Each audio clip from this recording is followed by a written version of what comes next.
칼은 손잡이가 있어야 합니다. 양날의 검이란 칼에 손잡이가 없는 걸 말해요. 그래, 칼대만 있어서 이 칼대를 잡고 상대방을 공격하는데, 칼대를 잡고 상대방을 공격하면 상대만 공격하는 게 아니라 그 손잡이가 어때요?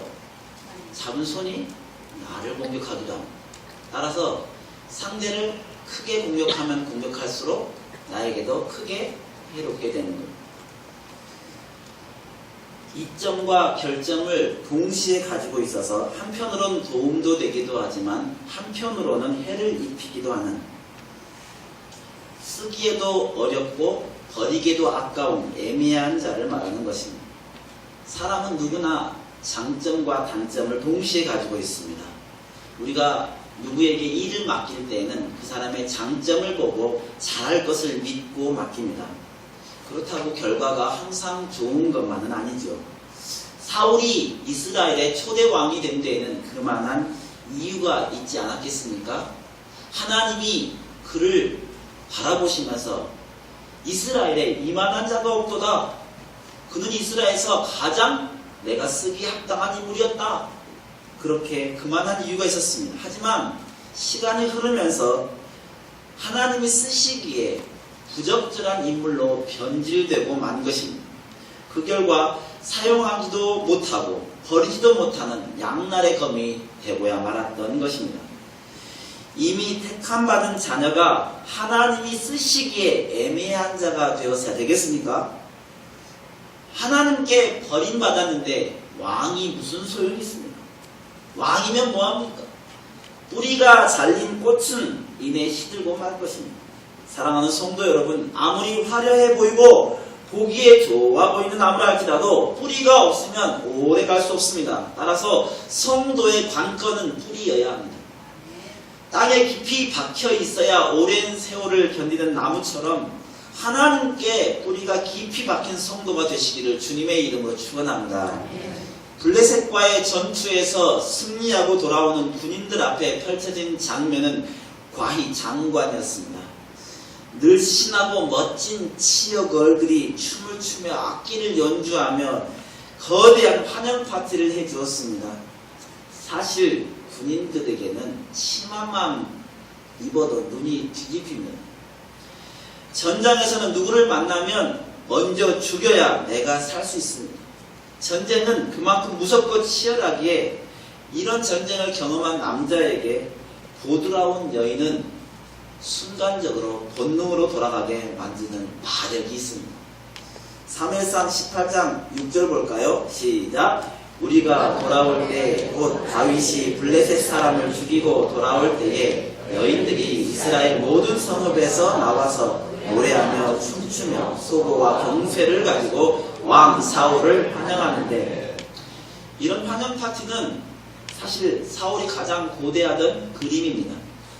전통 의상을 멋지게 차려입은 여인들이 안무에 맞춰서 노래와 춤을 추며 악기를 연주하며 한 가닥 뽑는 것,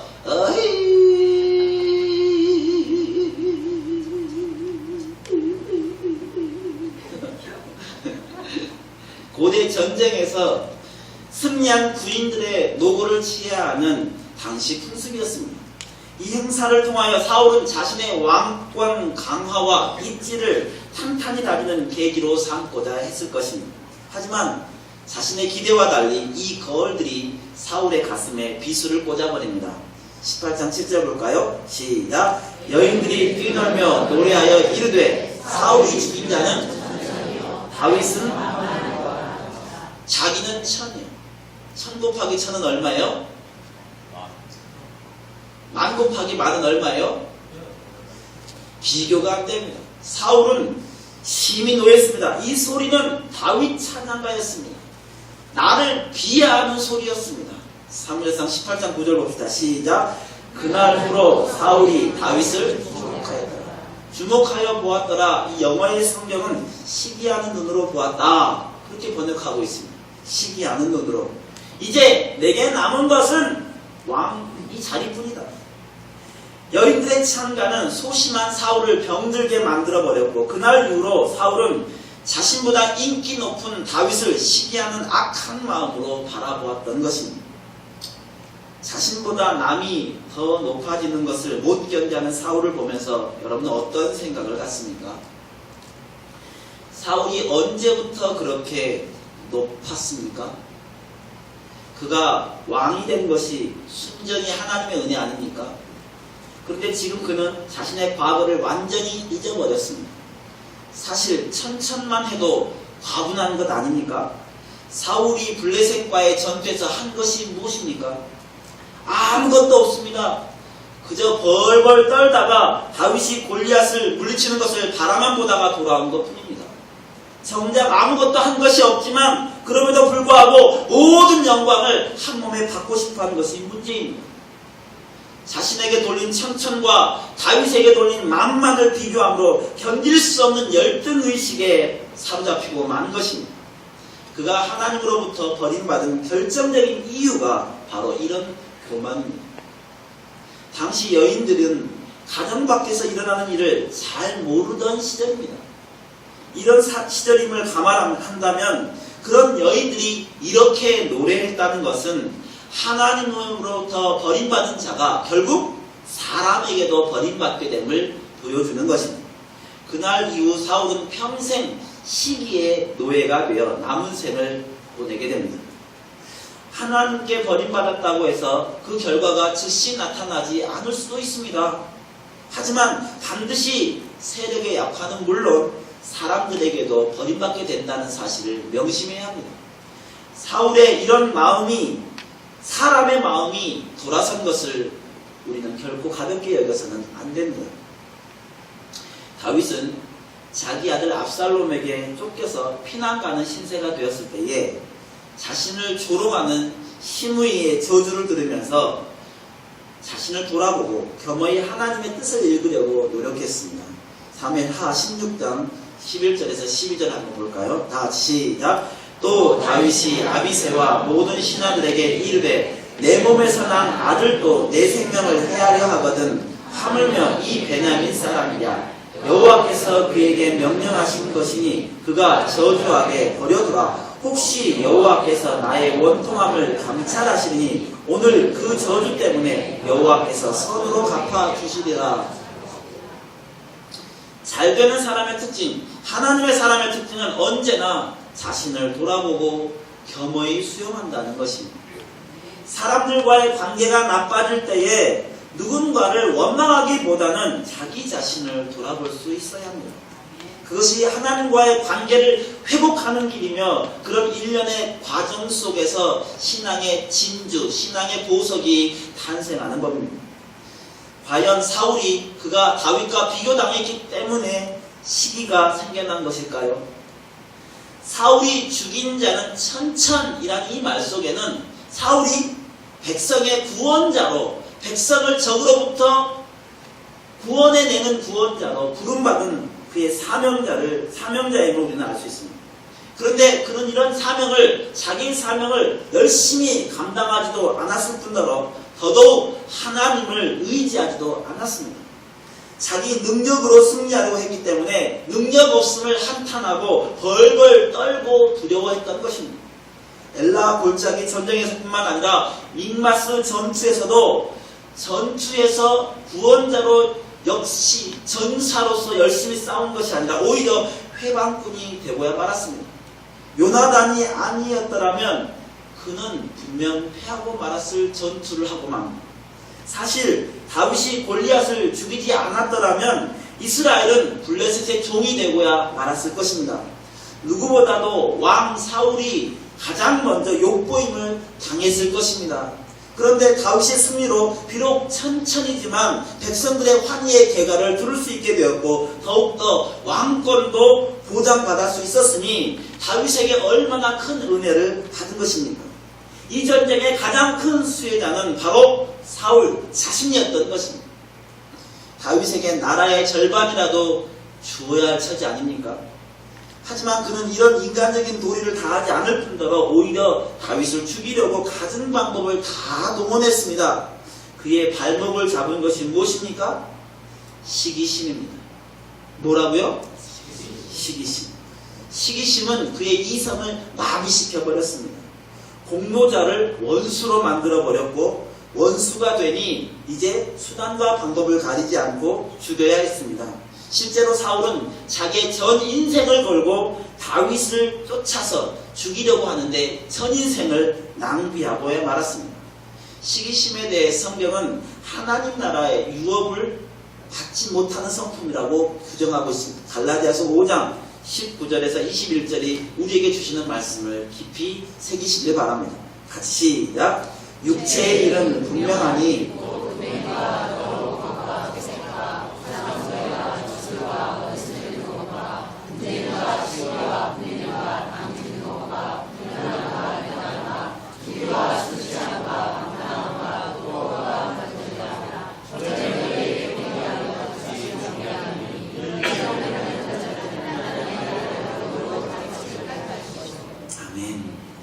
이런 일을 하는 자들은 하나님의 나라를 유업으로 받지 못할 것이다.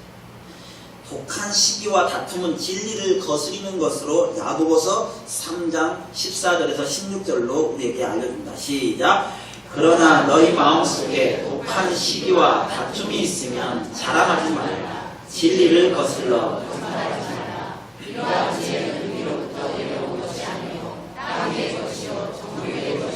귀신의 것이니 시기와 다툼이 있는 곳에는 혼란과 모든 악한 일이 있음이라. 이것들이 마귀적이라는 거예요. 마귀적이라. 성경에 시기와 질투로 인하여 일어나는 사건들이 여럿 나옵니다.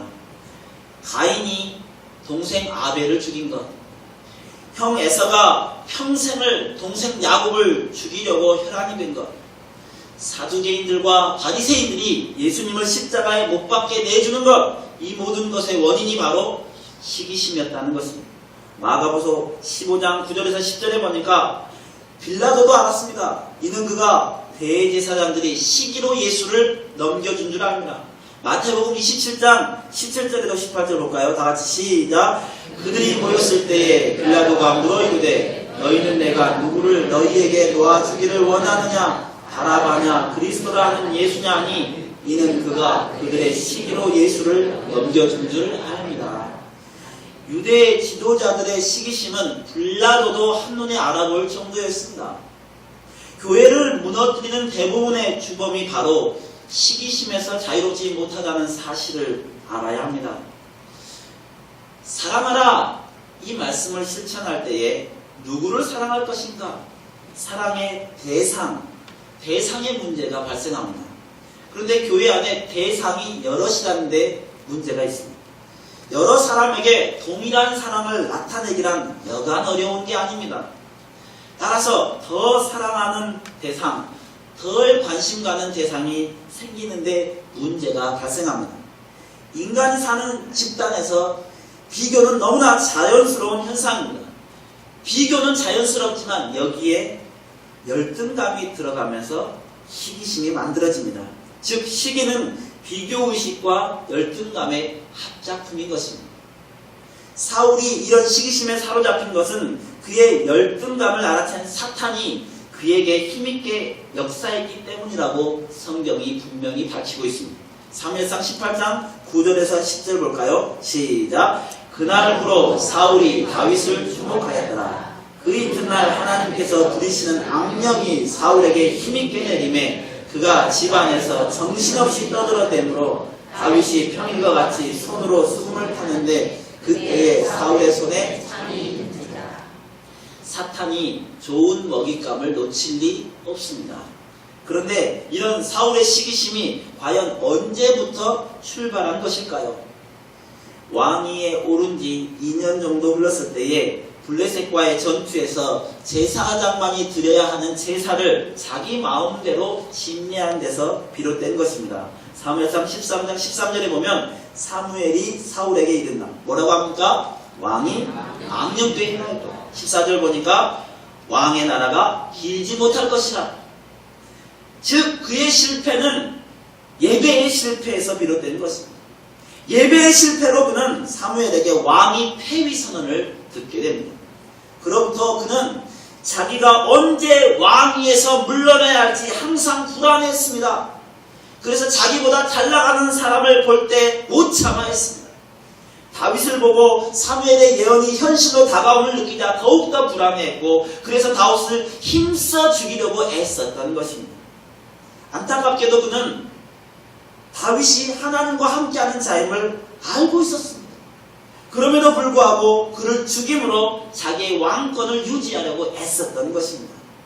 악령으로 고생하는 자기를 위해 수금을 타는 헌신하는 이 다윗에게 탄창을 던져버립니다.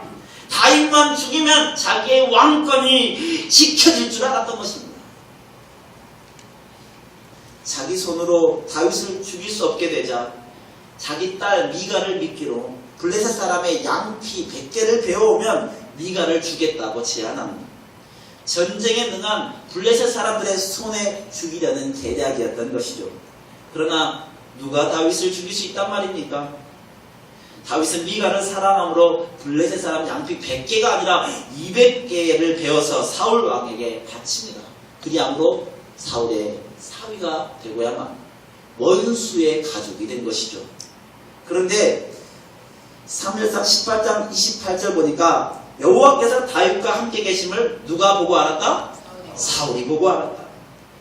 그리고 29절에 보니까 시작. 사울이 다윗을 더욱더욱 두려워하여 평생의 다윗의 대적이 됩니다. 하나님이 함께 계심을 알고 다윗을 두려워하면서도 한편으로는 그를 죽이려고 대적한 것입니다. 인간이 하나님의 뜻을 막을 수 있단 말입니까? 하나님의 뜻을 해방할 수나 있단 말입니까? 인간은 결코 하나님께 대항할 수 없는 미물과도 같은 작은 존재입니다. 하나님을 회방하는 것은 오히려 자신의 멸망을 재촉하는 일이 될 뿐입니다. 애굽왕 바로는요, 고대 근동을 주름잡던 인물입니다. 천하의 바로 앞에 설 자가 없을 정도였습니다. 하지만 그가 하나님의 뜻을 대적하여 이스라엘 백성들을 쫓아가다가 그의 모든 군사가 어디에 빠져 죽었어요? 어디 빠져 죽었어요? 홍해 바다에 빠져 죽었죠. 이게 제가 만들어낸 지어낸 이야기입니까? 모르긴 몰라요. 홍해 바다가 무덤이 되고 말았습니다. 하나님의 뜻을 대적하고 회방하는 것은 스스로 자기 무덤을 파는 것과 같습니다. 잠언서 19장 21절에 보니까 사람의 마음에는 많은 계획이 있어도 오직 여호와의 뜻만이 완전히 서리라. 다윗에 대한 대중적인 평판이 점점 높아짐에 따라 사울의 두려움도 점점 커져만 갔습니다.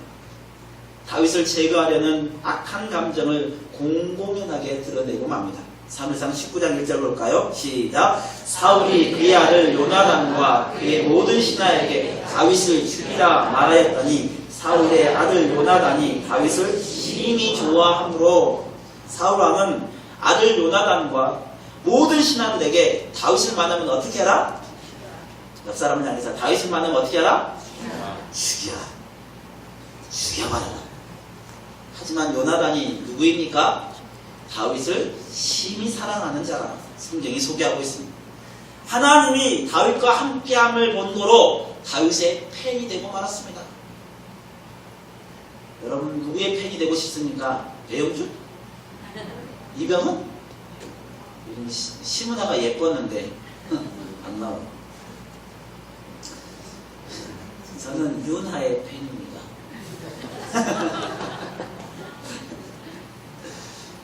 하나님의 사람의 팬이 되십시오.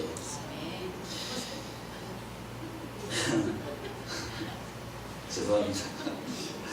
그런데 아버지가 그를 죽이라고 명령하자 이제 그는 선택을 해야 합니다. 아버지를 선택할까? 친구를 선택할까? 선택의 기로에 선 이 요나단은 예수님처럼 중재자로서의 기치를 발휘합니다. 먼저 다윗에게 아버지가 널 죽이려고 하니 숨어버려라. 19장 2절 3절에 나옵니다. 그리고 또 아버지에게 가서는 다윗을 변호합니다. 19장 4절에서 5절 보니까 어찌 까닭없이 다윗을 죽여서 무지한 피를 흘려 범죄하시려나이까. 평화와 화합, 단합, 플러스 요나단에게서 볼 수 있는 이 아름다운 성품은 우리 예수님의 성품이요 성도가 마땅히 지내야 할 태도입니다. 이런 요나단의 말에 사울은 다윗을 죽이지 않겠다고 맹세합니다. 덕분에 다윗은 다시 사울 앞에 다시 서서 블레셋과의 전통에서 또다시 혁혁한 공을 세우게 됩니다. 사무엘상 19장 8절에 보니까 그들을 크게 쳐 죽였다. 그런데 이 시기심에서 벗어나지 못한 사울에게 또다시 악신이 임하자 사울은 자기를 위해 수금을 타는 다윗 장군에게 또다시 단창을 던집니다. 비록 무방비 상태였지만 하나님은 다윗을 보호하셨습니다. 다윗은 사울을 피하여 자기 집까지 도망갈 수 있었는데요. 그 집까지, 다윗의 집까지 사울이 찾아와서 또 공격합니다. 하지만 현명한 그의 아내 미갈의 도움으로 간신히 도망칠 수 있습니다. 19장 12절에 보니까 다윗을 미갈이 창에다 달아내려 살려줍니다. 겨우 목숨을 건진 다윗은 선지자 사무엘이 있는 라마 나요스로 죽기 살기로 피신하여 갑니다. 그런데 사울이 여기까지 전령들을 보내 추격합니다. 당시 라마 나요셋은 거기에는 선지자 사무엘이 선지 학교를 세워서 선지 생도를 가르치고 있었습니다. 이 장면을 본 사울이 보낸 전령들에게 성령이 강하게 역사하고 맙니다. 사무엘상 19장 20절에서 21절 보니까 선지자 무리가 예언하는 것과 사무엘이 그들의 수령으로 선 것을 볼 때에 하나님의 영이 사울의 전령들에게 임하였다. 그들도 뭐를 했다? 예언을 했다. 사울이 세 번째 다시 전령들을 보냈더니 그들도 예언을 했다.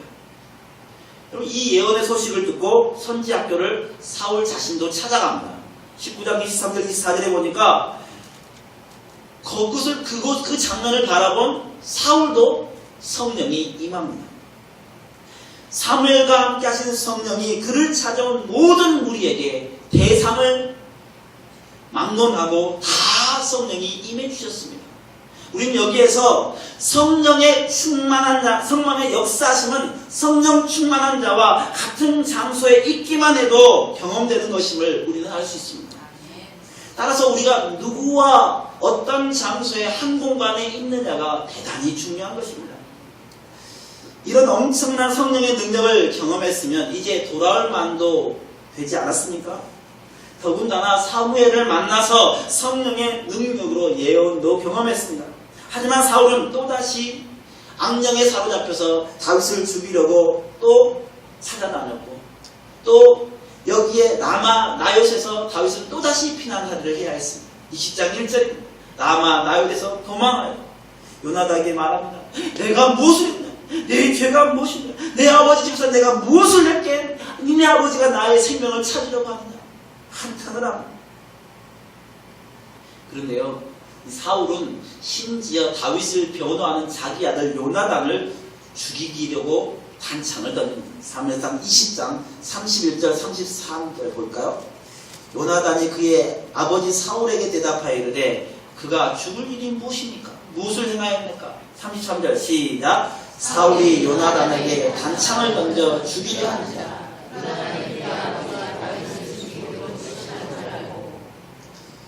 자기 아들마저도 다윗을 변호하니까 죽여버리려고. 그의 시기심은 베냐민 사람들이 자신을 배신하여 공모하였다고 신하들에게 한 말에서 정점을 치닫고 있습니다. 22장 7절에서 8절 볼까요? 시작. 사울이 곁에 선 신하들에게 이르되 너희 베냐민 사람들아 들으라. 이 세 아들이 너희에게 각기 밭과 포도원을 주며 너희를 천부장 백부장을 삼겠느냐? 너희가 다 공모하여 나를 대적하며 내 아들이 이 세 아들과 맹약하였으되 내게 고발하는 자가 하나도 없고 나를 위하여 슬퍼하거나 내 아들이 내 신하를 선동하여 오늘이라도 매복하였다가 나를 치려하는 것을 내게 알리는 자가 하나도 없도다. 그리고 그때 에돔 사람 도액이 뭐라고 합니까? 제사장 아히멜렉이 다윗에게 음식을 준 걸 봤다. 골리앗의 칼도 준 것을 내가 보았다. 22장 9절에서 10절 그렇게 얘기합니다. 그랬더니 사울이 이 아히멜렉을 포함한 모든 제사장들을 다 부릅니다. 22장 11절입니다. 시작. 왕이 사람을 보내어 아히두베 아들 제사장 아히멜렉과 그의 아버지의 온 집 곧 노베에 있는 제사장들을 부르매 그들이 다 왕께 이릅니다. 제사장들에게도 왜 다윗을 도왔느냐, 다윗이 왜 나를 치도록 공모하느냐 화를 단단히 냅니다. 그때 아히멜렉이 왕이여, 다윗은 당신을 해치는 자가 아니라 돕는 존재입니다. 이 땅에 당신에게 그렇게 충성스러운 신하가 어디 있단 말입니까? 사무엘상 22장 14절 15절 시작. 아히멜렉이 왕에게 대답하여 이르되 왕의 신하 중에 다윗같이 충실한 자가 누구인지요? 그는 왕의 사위도 되고 왕실에서 존귀한 자가 아니니까 내가 그를 위하여 하나님께 물은 것이 오늘이 처음이니 결탄코 아니니이다. 원하건대 왕은 종과 종의 아비의 온 집에 아무것도 돌리지 마옵소서. 왕의 종은 이 모든 크고 작은 일에 관하여 아는 것이요. 이런 아히멜렉의 변호에 사울이 어떤 반응을 보입니까? 오히려 화를 냅니다. 아니, 이것이 아직도 나를 속이고 있어 하면서 다른 모든 제사장들을 다 같은 통속이라 하면서 22장 16절에서 19절에 보니까 다 죽여버립니다. 18절부터 한번 읽어볼까요? 시작. 왕이 도액에게 이르되 너는 돌아가서 제사장들을 죽이라. 에돔 사람 도액이 돌아가서 제사장들을 쳐서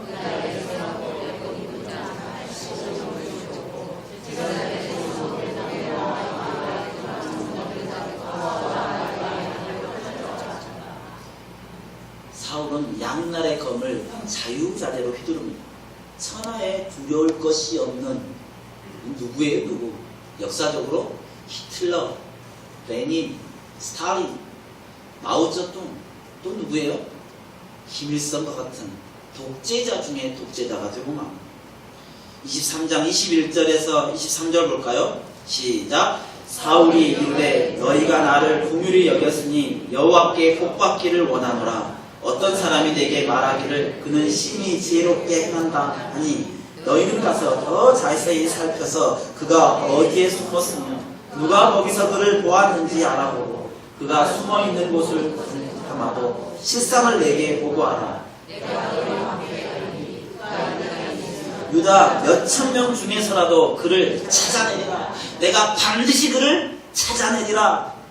한편으로 하나님께 축복을 비는 축복자가 되기도 하면서도 한편으로는 다윗을 찾아내는 것을 자기의 역사적 사명으로 여겼습니다. 지구 끝까지라도 내가 찾아가서 그를 반드시 찾아내겠노라. 엔게디 광야에 다윗이 있다는 소식을 들었습니다. 그는 이스라엘 최정예 부대 3,000명을 데리고 갑니다. 24장 1절에서 2절의 말씀입니다. 사울은 그런데 다윗이 왕이 될 줄 알았습니다. 그리고 그가 왕이 되면 내 가족들을 무사히 잘 돌봐달라고 부탁합니다. 24장 20절에서 21절 볼까요? 시작. 보라, 나는 네가 반드시 왕이 될 것을 알고 이스라엘 나라가 내 손에 견고히 설 것을 아노니 그런즉 너는 내 후손을 끊지 아니하며 내 아버지 집에서 내 이름을 멸하지 아니할 것을 이제 여호와의 이름으로 내게 맹세하라 하니라. 아멘. 한편으로는 다윗이 어떤 사람인지도 잘 알고 한편으로는 하나님의 축복을 다 압니다. 한편으로는 알면서도 또 한편으로는 어때요? 또 다윗을 죽일 기회를 찾습니다. 26장 1절 2절 볼까요? 2절 봅시다. 시작. 사울이 일어나 십광야에서 다윗을 찾으려고 이스라엘에게 택한 사람 3,000명과 함께 십광야로 내려가요. 여러분 또 찾으러 갑니다. 그리고 또다시 회개합니다. 26장 21절 볼까요? 시작. 사울이 이르되 내가 범죄하였도다. 내 아들 다윗아 돌아오라. 내가 오늘 내 생명을 귀하게 여겼은즉 내가 다시는 너를 해하려 하지 아니하리라. 내가 어리석은 일을 하였으니 대단히 잘못되었도다. 회개해요 안 해요? 26장 25절 읽읍시다. 사울이 다윗에게 이르되 내 아들 다윗아 내게 복이 있을지로다. 내가 큰 일을 행하겠고 반드시 승리를 얻으리라 하니라. 사무엘상 31장은 마지막 장입니다. 거기에 31장에 길보아 전투에서 사울이 죽습니다. 사울이 죽을 때까지 그는 평생에 다윗을 대적이다. 다윗은 나의 대적이다. 이런 목표를 정해놓고 절대로 그 목표를 수정하지 않았습니다. 분명 다윗이 하나님과 함께하는 자임을 그도 알았습니다. 주변에 수많은 사람들이 그의 뜻을 돌이키려고 무준장하게 애를 썼습니다. 하지만 주변의 사람들의 말도 절대로 듣지 않았습니다. 자기 아들 요나단의 말도 심지어 제사장들의 말도 듣지 않았습니다. 다윗을 옹호하는 자는 그 누구를 막론하고 다 죽여버리려고 했습니다. 시기가 이렇게 무서운 겁니다. 성령이 임하여 돌이키고 분명히 회개를 하지만 이내 물거품이 되고 말. 이런 시기심에 성경은 우리가 경계해야 할 가장 최고의 덕목으로 우리에게 잠언서 14장 30절에 시작. 평온한 마음은 육신의 생명이나 시기는 뼈를 썩겨. 뭐가요? 시기. 24장 7절 볼까요? 시작. 부는 잔인하고 노는 창수 같거니와 투기 앞에 누가 서? 투기 앞에야 누가 서? 인간은 그 누구도 시기심 앞에 결코 설 수 없는 존재임을 성경이 밝히고 있습니다. 시기심의 특성 가운데 하나는 은폐성입니다.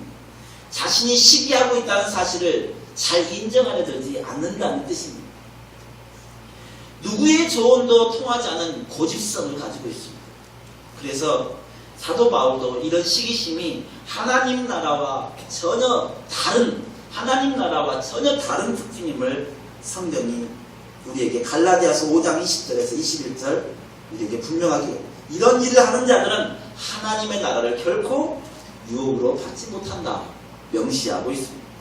야고보서 3장 14절에서 16절 볼까요? 시작. 그러나 너희 마음속에 독한 시기와 다툼이 있으면 자랑하지 마라. 진리를 거슬러 거짓말하지 말라. 이러한 지혜는 위로부터 내려온 것이 아니요 땅 위의 것이요 정욕의 것이요 귀신은.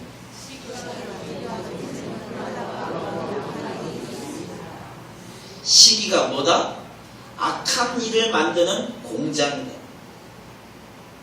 모든 이 땅의 악한 것은 뭐로부터 나온다? 시기로부터. 사람을 끌어내기 위해서 험담하고 중상모략하고 헐뜯고 깎아내고. 시기심에는 열등의식과 우월의식이 교묘하게 블렌딩 섞여 있습니다. 이는 비교의식에서 비롯된 것입니다. 열등의식이 뭐예요? 자신이 남들보다 못하다는 생각에서 오는 것입니다. 근데 자신은 못하는데 남은 하니까 견디지 못하는 것입니다. 반면 우월의식은 자신이 남들보다 낫다고 생각하는 데서 오는 것입니다. 자신이 대접받는 자리에 서야 하고 내 말대로 다 따라야 하는데 사람들이 따르지 않는다. 사람들이 인정해주지 않는다고 생각하는 데서 오는 것입니다. 이것이 생각 속에만 갇혀있지 않고 겉으로 표현되고 다른 사람에게 나타날 때 그 얼마나 큰 피해가 되는지, 얼마나 많은 인생을 피폐하게 만드는지 사울이 적나라하게 우리에게 보여줬습니다. 우리가 시기 속에 절대로 갇혀있지 않으려면 어떻게 해야 할까요? 우리의 본성대로 본성에 의지하고 본성에 갇혀있지 않기 위해서는 먼저 성령을 의지해야 합니다. 성령 충만하지 않으면 본능 충만입니다. 영적 충만이 아니면 육적 충만이 되는 것입니다. 항상 성도는 성령 충만을 위해서 힘써 간구해야 합니다. 간구를 내려놓는 순간 육적인 일에 사로잡히고 말게 됩니다. 두 번째로 우리 모두는 하나님의 솜씨요 이 땅의 유일한 하나님의 작품입니다. 에베소서 2장 10절 볼까요? 시작. 우리는 그가 만드신 바라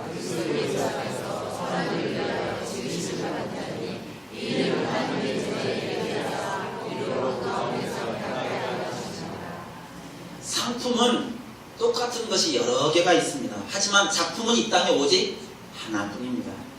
여러분은 상품입니까? 작품입니다. 이 땅에 유일한 단 하나밖에 없는 유일한 비교 불가능한 대처 불가능한 하나님의 작품을 믿습니까? 나만의 이유, 내가 존재해야 하는 이유가 분명한 거예요. 그런데 왜 비교하세요? 왜 비교하세요? 따라합시다. 나는 나다. 멋지지 않습니까? 하나님도 뭐라 그랬어요? I am. 네, I am. 하나님의 손이. 세 번째로, 성도는 서로 유기적인 지체 관계입니다. 우리는 경쟁 관계가 아닙니다. 교회는 1등, 2등, 3등을 논하는 순위 다툼 경쟁 사회가 아니라는 말입니다. 우리는 서로 연결된 지체입니다. 따라서 지체의식을 가져야 합니다. 지체의식이란 서로를 소중히 여긴다는 것입니다. 옆 사람을 한번 꼬집어 볼까요? 일어나라도. 꼬집어 보세요. 확 꼬집어 보세요. 여러분이 아파요? 안 아파요? 나는 안 아파요. 옆 사람이 아파요. 왜요? 내 살을 꼬집어야 내가 아픈데 남을 꼬집으니 내가 안 아프지. 지체의식이란 남을 꼬집는 게 나를 꼬집는다라고 생각하는 거예요. 남을 비난하는 것이 곧 나를 비난하는 것이에요. 어디에 침 뱉기? 얼굴에 침 뱉어 보셨어요? 왜 안 뱉어요? 내 얼굴이니까, 소중하니까. 그런데 왜 남의 얼굴에 침 뱉어요? 내 얼굴 아니니까. 몸에 한 곳이 아프면 다 아프듯이 한 사람의 아픔이 우리 모두의 아픔이어야 합니다. 나의 기쁨이 모두의 기쁨이듯 한 사람의 기쁨이 우리 교회의 기쁨이어야 합니다. 하평이가 대학 간 거에 저의 기쁨이어야 하고 온 교회에 춤출 일입니다. 믿습니까? 배 아프지 않기를 바랍니다. 성도가 양날의 검이 되지 않기 위해서는 항상 하나님께 자기 자신을 무릎으로 내 자신을 드려야 합니다. 성경을 읽다 보면 성경 속에서 하나님을 만나기도 하지만 성경 속에서 내 모습을 보이기도 합니다. 말씀을 읽으면서 하나님의 뜻이 보이고 내가 보이게 되는 것입니다. 양날의 검이 되지 않기 위해서는 항상 우리가 무릎으로 하나님의 얼굴을 바라보면서 내 자신을 살필 수 있는 그런 성도가 되어야 하는 것입니다.